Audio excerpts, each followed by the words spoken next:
Tuesday, August 13th, I'm Paul Joseph Watson. This is Infowars Nightly News. Tonight, a New Hampshire city wants to use a tank against libertarians. Then, Obama appoints a fox to investigate spying in the Henhouse. And will stolen Libyan missiles be used to shoot down aircraft? All that and more coming up on the Infowars Nightly News. Instantly assess these guys. These are probably ex-con, real criminals. I've got my 3 kids here. That gives me, just turbo dinosaur power.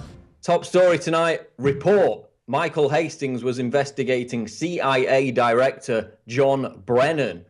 This is a report from Infowars.com. Journalist Michael Hastings was investigating CIA Director John Brennan before his untimely death in a suspicious car accident, it has been revealed, with the report set to be published posthumously by Rolling Stone magazine within the next 2 weeks. Now, as you may recall, Infowars first reported from Hastings' close friend, Sergeant Joe Biggs, that the former Rolling Stone journalist was working on, quote, the biggest story yet about the CIA before his suspicious death. Now, according to San Diego 6's Kimberly Dvorak, the CIA acknowledged in an email to her that was indeed the case, that Hastings was hot on the trail of John Brennan. And Dvorak claims that the magazine is set to publish this expose within the next 2 weeks. That's yet to be confirmed by the publication itself. I emailed them this morning, no response so far.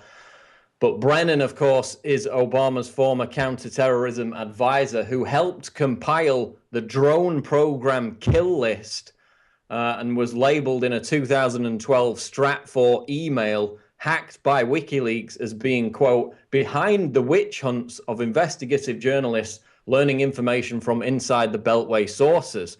So he's being cited as the key point man in harassing journalists who have sensitive information that they're going to publish. Very interesting in terms of Michael Hastings.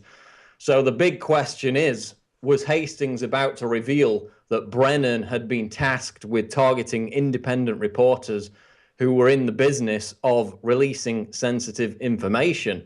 That will unravel over the course of the next 2 weeks. There's also new analysis in this article by Dvorak, which cites a professor who analyzed the final moments of Hastings before the crash, of course, the surveillance video, which we've seen before. He suggests that Hastings was traveling at only 35 miles per hour before the multiple explosions that appear to be in the video. And that would explain, of course, why there's so little damage to the tree. And it would appear to bolster claims that some kind of incendiary device could have been used to blow up the Mercedes if he was not speeding. The idea of it being a crash, being an accident, begins to pale even more, but we'll continue to keep track of it. Next up, this is out of Washington's blog. Obama appoints Fox to investigate spying in the Henhouse. That's right, Obama has hired James Clapper as head of a, quote, independent group of outside experts to investigate NSA spying. Of course, Clapper is the same guy who lied to Congress about spying, falsely claiming that the government wasn't spying on the American people.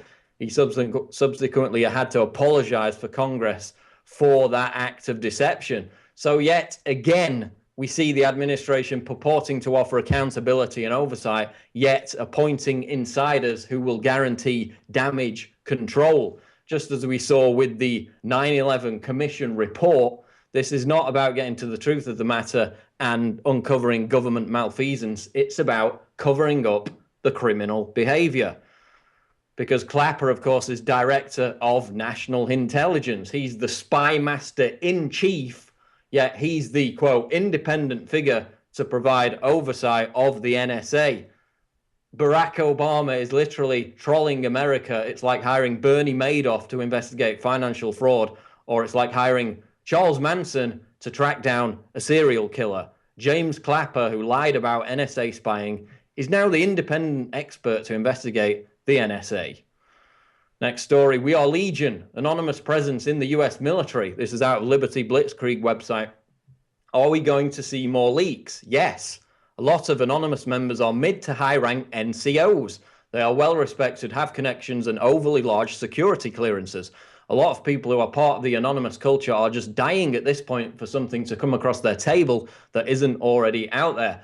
So despite the war on whistleblowers and the horrific treatment of Bradley Manning, according to this BuzzFeed interview with an active duty Army captain and a member of Anonymous, quote, more leaks are on the way. So now you actually have people who are deliberately joining the military to try and become the next Edward Snowden. So the attempt to keep a lid on all this stuff appears to be failing.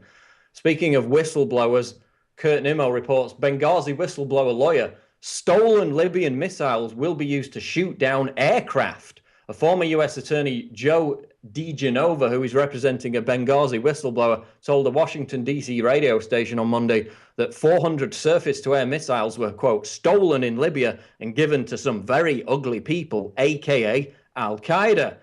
Now, of course, let's not get into the debate of whether they were stolen or not, because we know for a fact that the surface-to-air missiles were actually being handed to Al-Qaeda terrorists in Syria by the CIA as part of the now confirmed, CNN had to report it for everybody to believe it, we were talking about it months ago, the confirmed weapons smuggling operation that was being run out of Benghazi, with the CIA, of course, now engaged in desperate damage control, attempting to hide the details of that program by subjecting CIA agents in the region to monthly polygraph tests. So it's confirmed that the weapons are now going to the Al-Qaeda rebels in Syria, and that Benghazi was a key focal point for that operation before the assault on the consulate last year.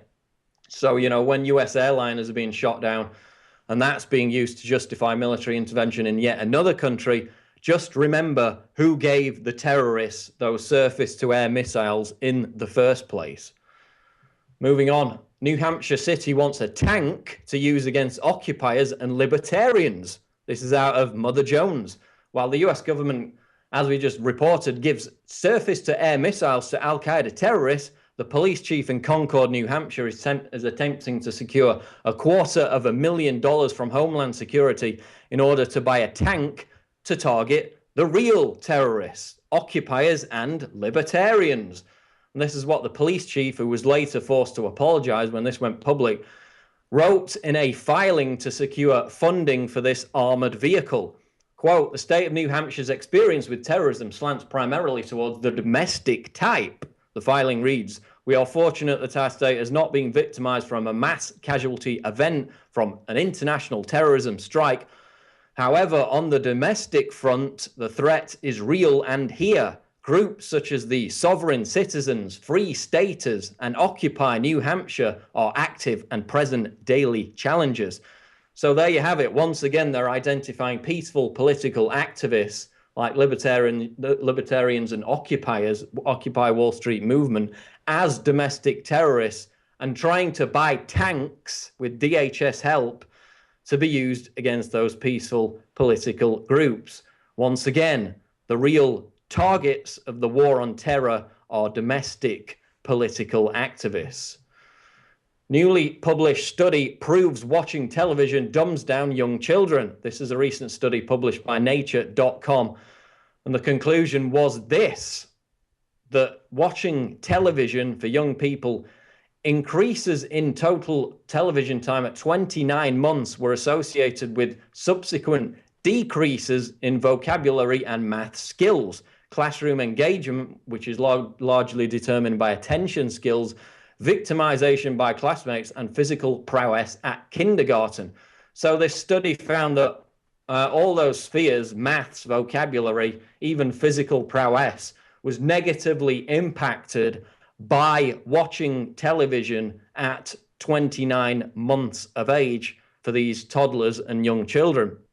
And of course, that correlates with something we reported a few weeks back, which was the report out of Yahoo, which showed that IQ in Western nations has dropped by a staggering 14.1 points over the course of the last 100 years. And of course, television has undoubtedly played its part in that dumbing down process, which segues into our next story. Newly discovered 8th grade exam from 1912 shows how dumbed down America has become. And when I first saw this story, I was skeptical because there was a heated debate about a similar story back from a couple of years ago about an 8th grade test from 1895, which was used to make the same point about dumbing down in schools. But many claim that was inaccurate because the test was actually directed at teachers and not students. It was hastily debunked. This one cannot easily be debunked, and it's quite shocking to say the least. It was an 8th grade test conducted by Bullitt County School District in 1912. And in this article, which is on Infowars.com from Michael Snyder, he links to the Bullitt County History website, which has a copy of the original test. Now listen to a couple of these questions and ask yourself how an 8th grader in 2013 would fare in this exam. One of the questions is, how many parts of speech are there? Define each. Another question is, locate the following countries which border each other: Turkey, Greece, Serbia, Montenegro, Romania. So this 12th grade test, and these are just two of the questions, there's literally dozens and dozens of them, talking about advanced geographical knowledge. 37% of Americans in 2013 can't even locate America on a world map. And we're talking about adults. This was aimed at 8th graders, and they're talking about identifying Serbia and Montenegro on a map. They're talking about defining all the different parts of speech, talking about mathematical equations and sums that are just mind-bogglingly difficult, even for adults nowadays, and yet they were being aimed at children back in 1912. And, you know, the counter argument that always comes out when these kind of stories emerge is that, you know, these students were specifically studying to answer these questions at the time, so they'd be well versed in the material. They'd be completely prepared for the exam, whereas just reading it fresh today, we're not prepared for any of it. But it doesn't really wash with me. You know, I remember taking exams 17, 18 years ago when I was at a similar educational level. There's no way they were anywhere near this level of difficulty. And as we mentioned, the IQ, it's confirmed, has dropped 14.1 points. This is the deliberate dumbing down program that Charlotte Iserby has exposed many times on Infowars. It's about changing education from exalting the best and the brightest to dragging everyone down to the lowest common denominator. You know, the exams have been made so easy nowadays that they have to do it because people wouldn't pass them. Kids are nowhere near as smart as they were 100 years ago, despite all our access to information at the click of a button. They're being dumbed down, and they're making the test easier to ensure that people pass them. And it's all deliberate because education now, whatever you believe it started as, isn't about teaching young people how to think. It's about teaching them how to regurgitate. And looking at this test from 1912 only bolsters that point. Final story tonight. Real or hoax? 1960s subliminal national anthem video says obey government. A creepy 1960s national anthem video features subliminal messages encouraging the viewers to obey, consume, and trust the government. And it sounds like something straight out of the 1988 science fiction film They Live. But is it genuine or is it a hoax?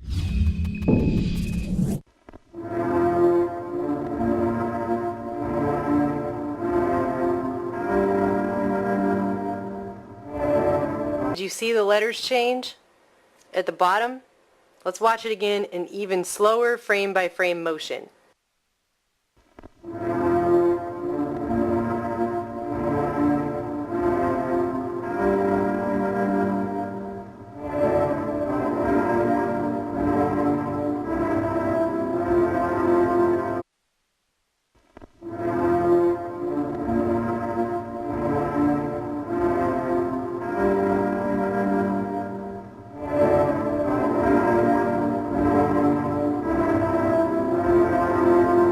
This video was shown signing off of television programming for the day throughout the 60s, and we know that during that time is the same exact time that the mass mind control MK Ultra project, the government covert operation, was going on in the United States. They were carrying it out on the American people, And that's been admitted. The CIA admitted it in, 1970? And there's even a speech where Bill Clinton apologized for it.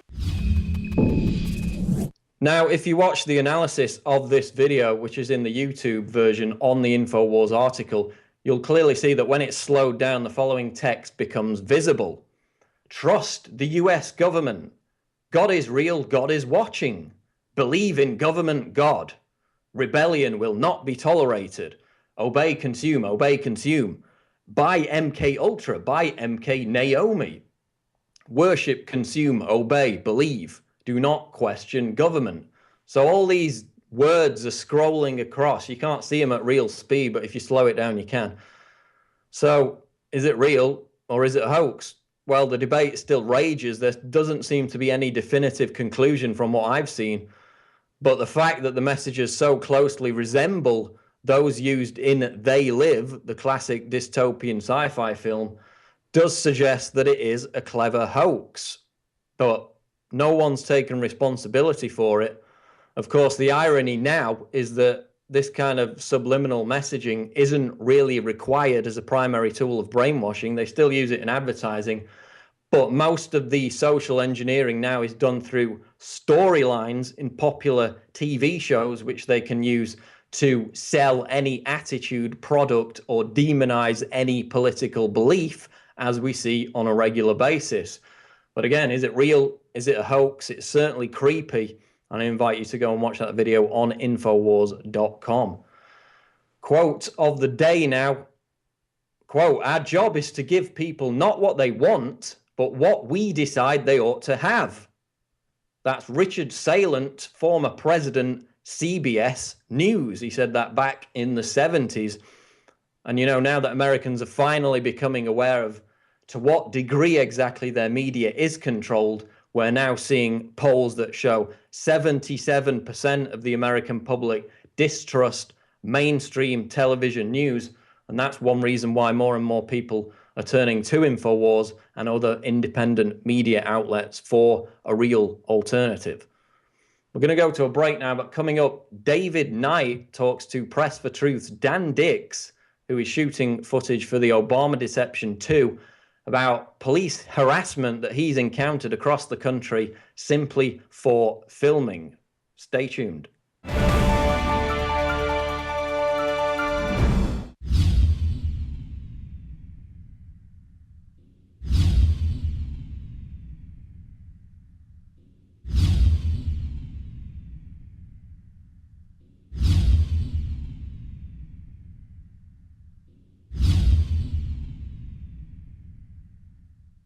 Introducing Pro One. All of your filtration in one system, portable, on the go. No more do you have 2 or 3 filters to just reduce sodium fluoride. You have a system that cuts out the sodium fluoride and up to 95% of hydrofluorosilicic acid. Advanced manufacturing technology combines silver-impregnated white ceramic with new Aquamedics advanced media for removal of fluoride and other heavy metals, all in one filter element. It is the only one that does it, and out of the gates, we have it discounted at 10% off with promo code WATER. This is the only system that in one unit helps reduce or remove pesticides, herbicides, chloramines, ammonia, and chlorine, hydrofluorosilicic acid, the most common form of fluoride not covered by other fluoride filter brands, and sodium hexafluorosilicate. Get your Pro Pure with the new Pro One filter today at InfoWarsStore.com or by calling 888-253-3139. Well, joining us today is Dan Dix from Press for Truth, and he's produced a lot of documentary films that we carry at InfoWarsStore.com. The most recent one is The Turning Point. It was about the 2012 Bilderberg in Virginia. We've also got the Toronto hearings on 9/11. That was, I think, about 2011 that you did that, didn't you, Dan? Then Into the Fire, which is a story about the G20 in Toronto.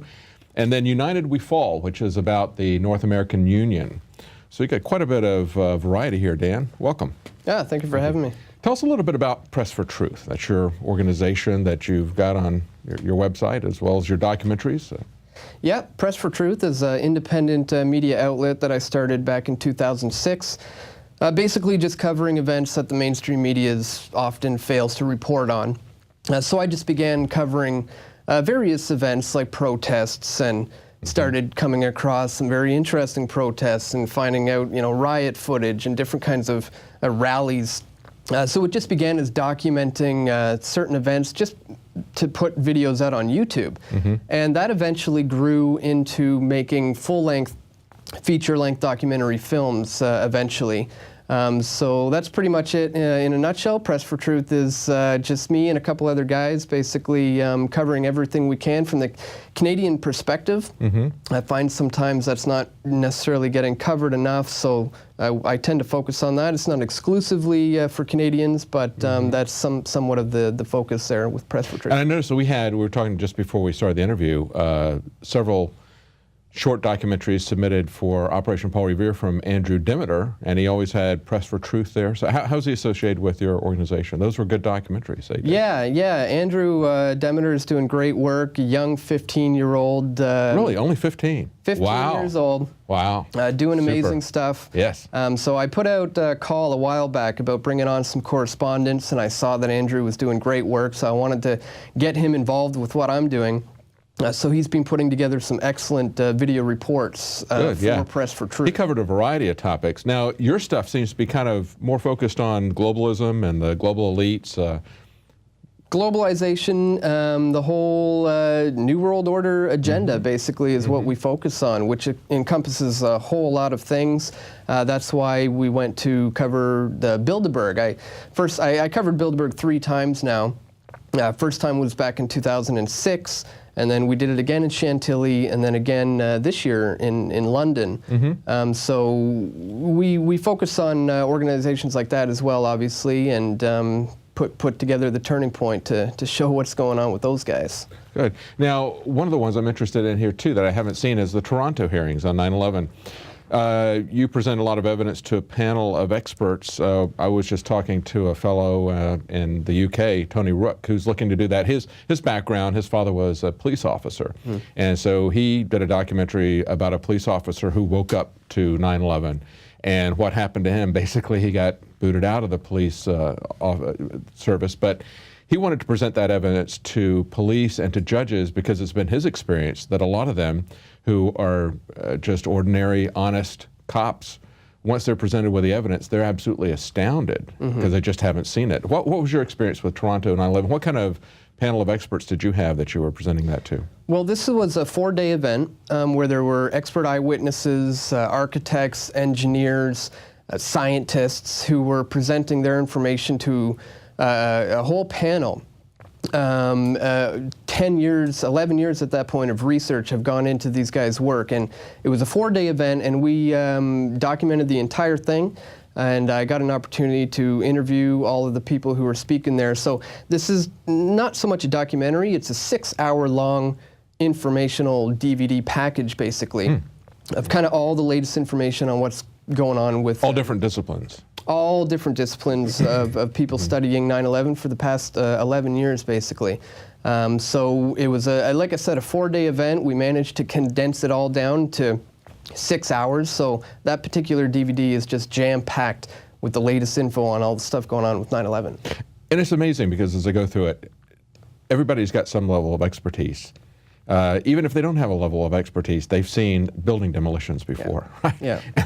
They can also understand, 2 planes, 3 buildings, that doesn't add up. Yeah. Right? But it's interesting to see people who have expertise in a particular area. I know that Gore Vidal was talking about how his father had set up the NORAD defense system in the early days, and that was the first thing that clicked with him. So whatever your level of expertise, there were so many different levels that people look at it and say, that's just total BS. That just can't happen that way. Absolutely. Absolutely. Sometimes we'll have people who, when this is sensitive, who'll say, well, I was there, you weren't. And like you said, you don't necessarily have to have been there to be able to study this event and to know that the official story just simply does not add up. And that's another thing about the DVD is we left speculation at the door. It's just pure facts. This is kind of coming from a scientific kind of a stance. So we left opinion and that sort of thing at the door, and just... And being there doesn't really do anything. I mean, being an eyewitness to it, you can see the plane crash into the building, But when you have a pilot who has flown these planes for decades, who has instructed people on how to fly these planes for decades, when he says that you can't control a plane at that altitude, at that speed, that's important. That's something that even if you're an eyewitness to it, you don't know that when you first see that. That's something that comes out over a period of time as experts come forth and say, you know, this really doesn't add up. That's right. That's right. And it's the same with all the demolition experts who can see that this falls in line with controlled demolitions. And you had people on the very day saying over and over again, wow, that just looked like a controlled demolition of a building. You had news anchors who were saying that. Yeah. You could see that. So, well, that's very interesting. Now, you're here today in studio because you're working on another documentary. Yes. You're working on the next Infowars documentary, and you've been traveling all over the country getting B-roll footage. Tell us a little bit about that. That's right. Yeah, I've been helping out Alex with the Obama Deception Part 2. So I've been going to a number of states, just covering some stuff in Washington, D.C., some stuff in New York. We were out to Philadelphia and Mount Vernon in Virginia, and basically just shooting B-roll for the film. And so now I'm here in Austin, Texas, to sit down with you guys for a couple days to kind of help edit the shots together of all the stuff that we. I mean, it sounds like fun. It sounds like you're having a great vacation, except people who haven't shot in these locations don't know the kind of hassles that you get from the authorities and from the powers that be. Tell us a little bit about some of that. I'm sure you had. It's far from a vacation. We've been putting in 14, 15-hour days of filming. Yeah. Definitely getting hassled. A good example is in Washington, D.C. Oh, yeah. We'd often get hassled about having a tripod. And, you know, when we'd end up talking to these police officers, we'd eventually realize that if we collapsed the three legs together into a monopod, they'd say, well, that's okay. And the one police officer even said to me, well, you know, that's because it's not going to be as steady as a shot. It's not going to be as crisp and as smooth, because then they know that they should be selling you a permit for it. But it's all ridiculous. Yeah, that's right. Well, there's ways around that. You know, they even have the monopods now with the little feet that come out. So, exactly. Yeah, how does that fall? Is that a tripod or is that not a tripod? Exactly. You know, it's kind of micromanagement of the rules. What about New York? Bloomberg land. Yeah, New York. We ran into a couple of issues. We were down at the New York Stock Exchange. At one moment, we were shooting the stock ticker going by, and one of the officers came up to us and said, you know, this is all copywritten. And we said, what is? And he said, all of this. It's a brand. It's copywritten. We said, the building? He said, yeah, the building, all of it. We have robots that scan the internet for this kind of footage, and if we find this, you know, and find that you're using it, then you could get in trouble. And we basically just said, well, good luck with that. Well, that's what you'd expect, I guess, from a Wall Street representative. They think they own the world. They're trying to pull every string and every underhanded thing they can to try to own the world. It's it's an interesting issue about copyright. You know, it's an issue of balance, isn't it? You know, because we want everybody's work to be respected, but then it gets to the point where it gets so overreaching. I mean, even if you look at copyrights for programs, you've got absurd copyright issues that were filed that says, you know, copyright for displaying a picture on a phone. Yeah. Something that doesn't have anything to do with any technological innovation. Yeah. And the copyrights that they're putting on things that you can shoot are pretty much just that absurd. I mean, the fact that you can walk in public and see something, the fact that Google Earth can take a shot of it. Yeah. How does that come into it? Well, you got Google Street View going around, getting all this stuff, putting it all out on the internet anyways. It's all available. Right. It's not like we're out there doing reconnaissance. If this is what we're doing, we just go online. Plus, not to mention the fact that there's tourists all over the place in these constantly areas. Snapping. That's right. Constantly taking pictures, constantly snapping. So a lot of that's just intimidation. Pure intimidation. Well, Dan, it's great meeting you and talking to you, and we really look forward to seeing your work incorporated into Obama Deception 2. These are great documentaries that you put out. At United We Fall, about the North American Union. We've got The Turning Point, which is the 2012 Bilderberg in Chantilly, Virginia. We have the Toronto hearings on 9/11, expert panels reviewing the evidence, and Into the Fire, which is about the G20 Toronto meeting. Well, Dan, how can people reach you and get to your website? Give out that information. Anything you want to tell us about Twitter? Yeah, all this is available on my main flagship site, which is pressfortruth.ca. I do a lot of YouTube videos as well as documentary films. They all go there. I also have a subscription-based website for people who want to support the work that I'm doing. Great, that's at important. pressfortruth.tv, where all of these films are available in high quality for download. And then, of course, if anybody wants to get direct to it firsthand, there's my YouTube channel, which is youtube.com/weavingspider. Okay, great. Weaving Spider. Yeah. Okay, great. That's straight from Bohemian Grove. Learned that from Alex. That's great. Well, great work, Dan. It's great meeting you. Thank you. That's it for tonight. We'll be back at 7 p.m. Central tomorrow, 8 p.m. Eastern.